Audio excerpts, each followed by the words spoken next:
Hello बच्चों।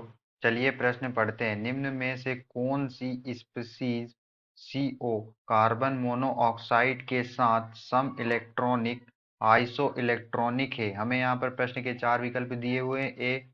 HF, B N2, C N2 plus, D O2 minus.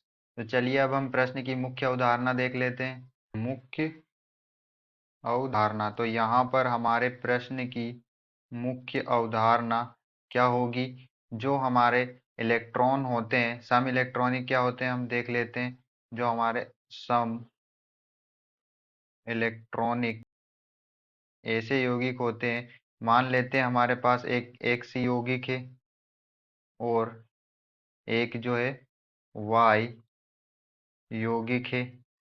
तो x में electron की संख्या वो बराबर अगर है वाई यौगिक में इलेक्ट्रॉन की संख्या के, तो यहाँ पर जो हमारे एक्स और वाई है वो क्या होंगे? एक्स और वाई क्या होंगे? आपस में सम इलेक्ट्रॉनिक होंगे। मतलब इलेक्ट्रॉन की संख्या, जिनमें इलेक्ट्रॉन की संख्या क्या हो?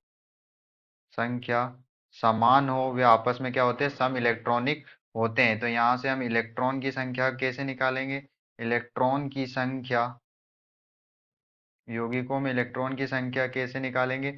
जो उदासीन यौगिक होते हैं, उदासीन यौगिक में उपस्थित जो परमाणु होते हैं, परमाणु के जो परमाणु क्या होते हैं? परमाणु क्रमांक, एटॉमिक नंबर होते हैं।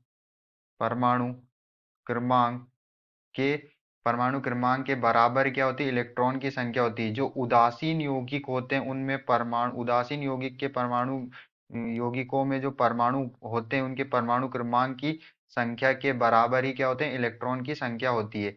तो यहाँ पर हमें क्या दिया हुआ है? यहाँ पर हमें दिया हुआ है CO कार्बन मोनोऑक्साइड।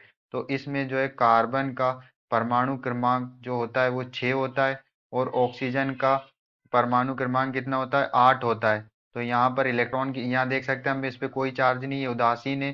तो इस पर जो इलेक्ट्रॉन की संख्या होगी वो क्या होगी? वो इसके परमाणु क्रमांक के योग के बराबर होगी। इनके परमाणु के परमाणु क्रमांक के योग के बराबर होगी, जो क्या है? कार्बन की 6, ऑक्सीजन की 8। तो 6 प्लस 8 कितने होगी? 14। तो कितने इलेक्ट्रॉन हो गए इनमें? 14। तो 14 इलेक्ट्रॉन जो हमें यहाँ पर दिए हुए विकल्प में, वो किस में हम देख लेते हैं। हमें ए में दिया हुआ है HF। तो हाइड्रोजन का जो परमाणु क्रमांक होता है वो 1 होता है और फ्लोरीन का परमाणु क्रमांक 9 होता है। तो यहाँ पर जो है इलेक्ट्रॉन की संख्या कितनी होगी? यहाँ पर इलेक्ट्रॉन की संख्या होगी 10 इलेक्ट्रॉन की संख्या। चलिए अब हम विकल्प बी में हमें क्या दिया हुआ है? विकल्प बी में हमें दिया हुआ है N2। तो N2 जो यहाँ पर क्या है? नाइट्रोजन। तो जो नाइट्रोजन होता है, एक नाइट्रोजन में, एक नाइट्रोजन का परमाणु क्रमांक कितना होता है? 7 होता है। तो यहाँ पर कितने नाइट्रोजन है?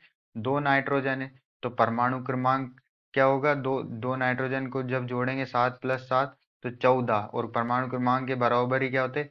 इलेक्ट्रॉन की संख्या होती है उदासीन होगी। तो यहाँ पर कितना होगा? 14 इलेक्ट्रॉन होंगे। और हमारा जो कार्बन मोनोऑक्साइड CO, उसमें भी कितने इलेक्ट्रॉन है?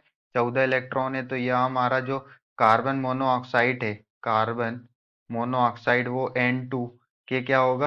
सम इलेक्ट्रॉनिक क्या होगा? सम इलेक्ट्रॉनिक होंगे ये आपस में। अब हमें विकल्प सी में क्या दिया हुआ है? विकल्प सी में दिया हुआ है N2 प्लस। प्लस जब होता है किसी यौगिक पे, तो वहां से जो है एक हम क्या करते हैं? घटा, परमाणु की संख्या से एक घटा लेते हैं। तो यहाँ पर नाइट्रोजन का परमाणु क्रमांक 7 होता है, ऐसे 2। तो 14 और एक प्लस चार्ज है तो हम एक माइनस करेंगे। तो यहाँ पर इलेक्ट्रॉन की संख्या क्या होगी? 13। कितनी है इलेक्ट्रॉन की संख्या यहाँ पर? 13। ऐसे ही हमें क्या दिया हुआ है? डी विकल्प में, डी विकल्प में हमें दिया हुआ है O2। डी विकल्प में क्या दिया हुआ है? O2। तो जो ऑक्सीजन दिया हुआ है, ऑक्सीजन का परमाणु क्रमांक 8 होता है। ऐसे कितने ऑक्सीजन है? 2 ऑक्सीजन है। तो 2 से इंटू कर देंगे तो 16। और यहाँ पर हमें एक माइनस चार्ज भी दिया है। तो माइनस चार्ज को क्या करते हैं? हम जोड़ते हैं। तो 16 और एक 17 इलेक्ट्रॉन हमारे किस में होंगे? O2 में होंगे। तो हम देख सकते हैं कि सिर्फ जो 14 इलेक्ट्रॉन है हमारे कार्बन मोनोऑक्साइड में, और जो N2 यौगिक है उसमें भी कितने इलेक्ट्रॉन है? 14 इलेक्ट्रॉन। तो ये आपस में क्या है? सम इलेक्ट्रॉनिक है। तो चलिए हम अपने विकल्प को चेक कर लेते हैं।